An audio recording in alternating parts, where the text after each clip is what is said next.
It was a quiet October afternoon at Danvers High School in Massachusetts. Classes had ended. The corridors echoed with lockers closing and footsteps fading. By 4 o'clock, most of the building stood still. But one teacher, 24-year-old Colleen Ritzer, was still inside preparing lessons for the next day. Within hours, that ordinary school would become the center of a homicide investigation that stunned an entire state. That evening, Colleen's parents grew uneasy. She was usually home before dinner, always sent a quick message if she stayed late. By 7 p.m., calls went unanswered. Her car was still parked in its usual spot outside the school. When colleagues confirmed she hadn't been seen since afternoon classes, police were called to check the building. Officers entered the empty school around 11 p.m. The lights in most rooms were off. Only emergency bulbs lit the long corridors. They began a routine search, expecting perhaps an accident or a medical emergency. Near the second-floor women's bathroom, they noticed faint smears of what looked like blood on the doorframe and on the floor tiles just beyond it. The marks were small, almost easy to miss, but enough to halt the search team. The area was sealed, and detectives from the Essex County Major Crimes Unit were notified. Technicians collected samples and began following the faint trail along the corridor. In a nearby trash receptacle, they found wadded paper towels streaked with blood. What the investigators didn't yet realize was that the school's security cameras had recorded the entire sequence leading up to these discoveries. At 2:54 p.m. that day, the hallway camera outside the math department captured Colleen walking calmly toward the bathroom. She was smiling, wearing a light-colored top and patterned pants. Nothing appeared unusual. Less than half a minute later, the same camera caught one of her students, 14-year-old Philip Chisholm, turning the corner behind her. He paused briefly, looked around, then reached into his bag and slipped on a pair of blue gloves. Without hesitation, he followed Colleen into the bathroom. The door closed behind him. Several minutes passed.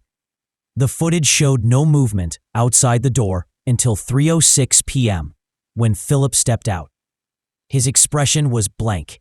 He looked down the hallway, adjusted his backpack strap, and walked calmly down the stairs toward the lower floor.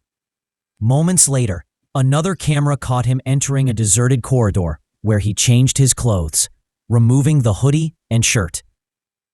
Pulling on different garments he had brought in his bag. After changing, he walked to a maintenance area, retrieved a large blue recycling bin, and began dragging it back upstairs. The bin wobbled and scraped against the floor as he pushed it toward the same bathroom. He maneuvered it inside. The door closed once more. Several minutes later, he came out again, this time pulling the bin backward into the hall. The container looked noticeably heavier. He pushed it through a side exit, leading toward a service road behind the school. The path bordered by trees that opened into a small wooded area. After that point, the cameras recorded nothing further. When detectives later viewed this footage, the atmosphere in the control room turned cold. The images were methodical, not frantic. A teacher entering a bathroom, a student following, repeated trips in and out, and a heavy bin leaving the building. Guided by what they saw on video, search teams expanded their sweep to the back grounds of Danvers High. Officers followed a faint track of wheel marks from the door to the narrow service lane. Under the light of portable lamps, they moved into the trees behind the athletic field. About 20 yards from the rear wall, half hidden by leaves and brush, they found the recycling bin. Inside was Colleen Ritzer's body. The discovery turned a missing person inquiry into a homicide investigation within minutes. Detectives cordoned off the woods and began collecting evidence. The bin contained several of Colleen's belongings, a school ID, scattered teaching materials, and pieces of clothing. Blood traces inside matched the samples from the bathroom. A box cutter, believed to be the weapon, would later be linked to the suspect. Forensic teams worked through the night, documenting every step between the building and the dump site. Drag marks on the ground, impressions from the bin's wheels, and fibers from Philip's clothing created a continuous chain from the bathroom to the trees. What shocked investigators most was the composure suggested by the movements. There was no sign of panic or haste. Each act appeared planned and deliberate. Who was Colleen Ritzer? As the investigation unfolded, attention turned to the woman at the center of it. Colleen had grown up in Andover, Massachusetts, graduating from Assumption College with a degree in math education. Friends described her as kind, optimistic, and deeply devoted to teaching.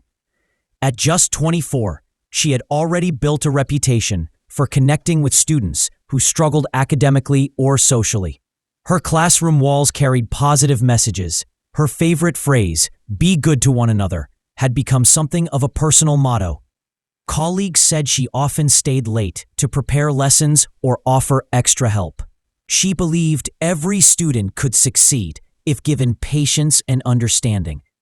Nothing about her life suggested conflict or enemies. That contrast, her warmth against the brutality of what investigators were uncovering, made the case even harder to comprehend. By morning, news vans surrounded the campus. Parents gathered outside the police barricade, some clutching photos, others simply standing in silence.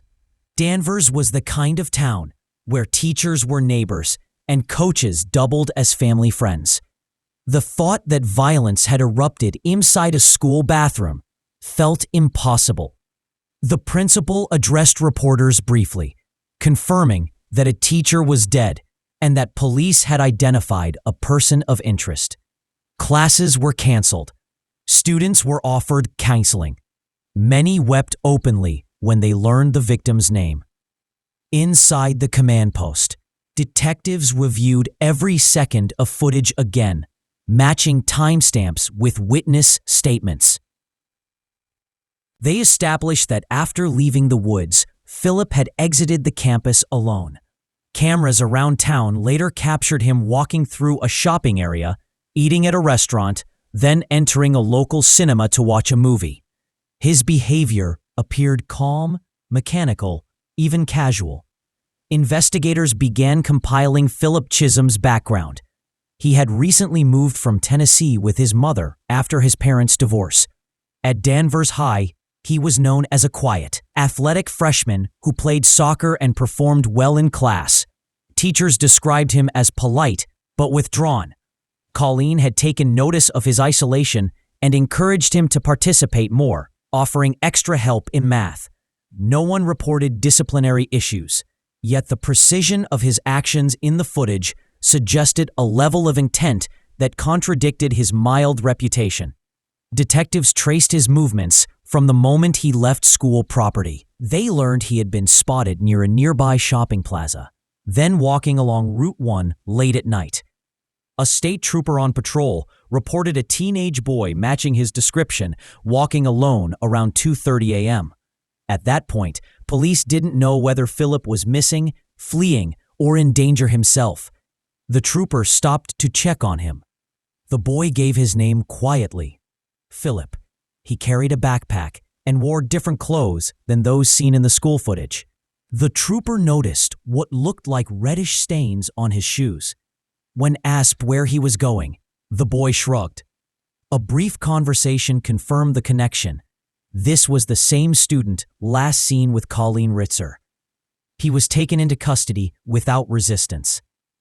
During the search of his backpack, officers found several items that removed any ambiguity.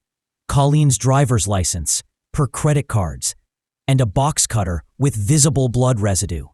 As dawn broke, detectives prepared to question the teenager, now sitting silently in a holding room. They had the footage, the weapon, and the belongings, but not the reason. What could make a 14-year-old commit such an act inside his own school? The answers would come slowly, in fragments, over the next several hours of interrogation. The interview room at the Danvers police station was quiet. Philip Chisholm sat across from two detectives, his head lowered, his hands resting calmly on the table. He had been found walking alone on Route 1 in the middle of the night. Blood on his shoes, a backpack filled with incriminating items, and no explanation for where he was going. The detective started gently, asking basic questions. His name, where he'd been that day, and why he had Colleen Ritzer's identification in his bag. Philip barely answered.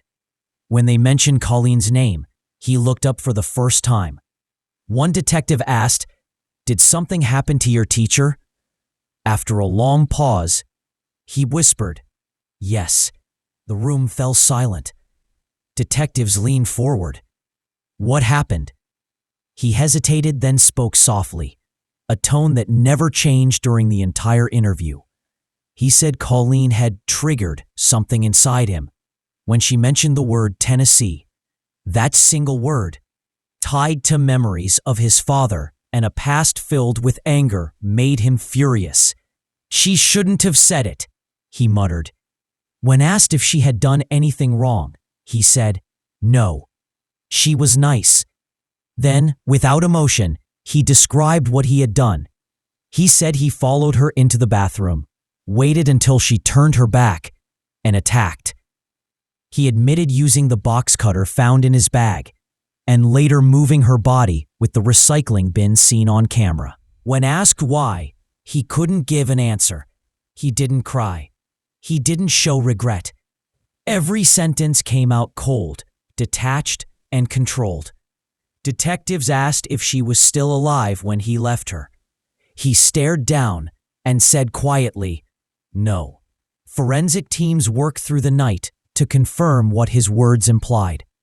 Colleen's body had been found behind the school, partially hidden under leaves and branches. A torn section of her clothing and biological evidence proved she had been sexually assaulted before she died. The autopsy showed multiple sharp force injuries to her neck, consistent with the blade of the box cutter Philip had carried. Her cause of death was homicide by stabbing and strangulation. The details were horrific, but investigators kept their focus on the evidence. DNA on the weapon matched both of them. Traces of blood on Philip's shoes matched hers. Fibers from his hoodie were found on her clothing, and every movement he described lined up perfectly with the CCTV footage. From the moment he followed her into the bathroom, to changing his clothes, retrieving the bin, and dragging it out of the school. The sequence was deliberate. There was no panic, no chaos, no attempt to flee immediately. After killing her, he cleaned up, changed clothes, left the building, and went to eat dinner. Security cameras from a nearby Wendy's showed him sitting alone, calmly eating a meal. Later, he bought a ticket at a movie theater and watched Gravity, as if nothing had happened. By the time police found him walking along Route 1 hours later, he appeared relaxed and cooperative. Inside his backpack were Colleen's credit cards, underwear, ID, and the bloodied box cutter, along with a handwritten note that read, "I hate you all."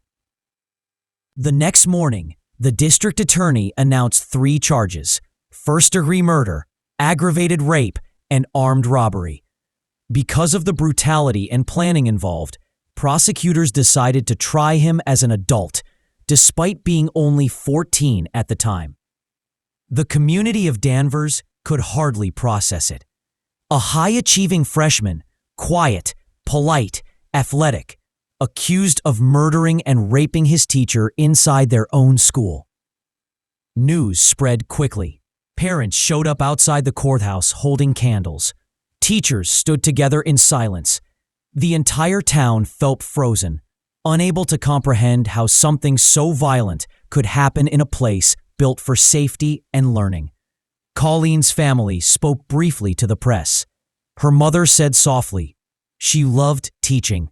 She loved her students. All she wanted was to make a difference." Those words would echo throughout the trial. The trial opened in late 2015 at Salem Superior Court. The courtroom was packed. Journalists, teachers, students, and community members all watching a boy who had become a national headline. Philip Chisholm walked in wearing a suit and tie. He was 16 now, taller, older, but just as expressionless as he had been during his interrogation. His defense team argued that he was mentally ill, suffering from psychosis and extreme emotional trauma caused by years of abuse from his father. They claimed he experienced a dissociative episode, that he wasn't in control of himself that afternoon. They asked the jury to consider his age, his mental state, and his isolation. But prosecutors presented a different story, one of planning, awareness, and control. They walked the jury step by step through the evidence. They showed the hallway footage. Colleen walking toward the bathroom, Philip following, the gloves, the clothes change, the bin. They displayed the items found in his bag, the weapon, her belongings, the handwritten note, and they revealed his calm behavior after the murder.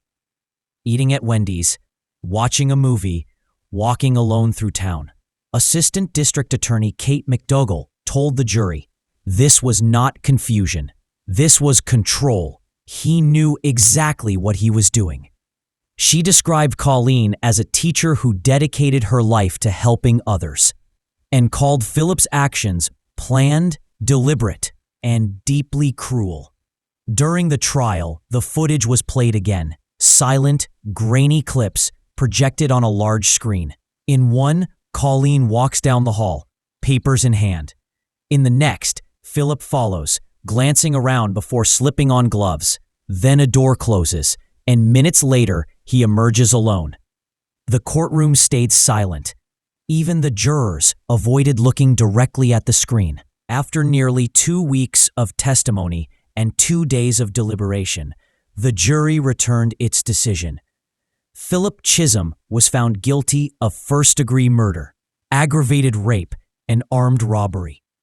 Because he was under 18 at the time of the crime, Massachusetts law spared him a life sentence without parole.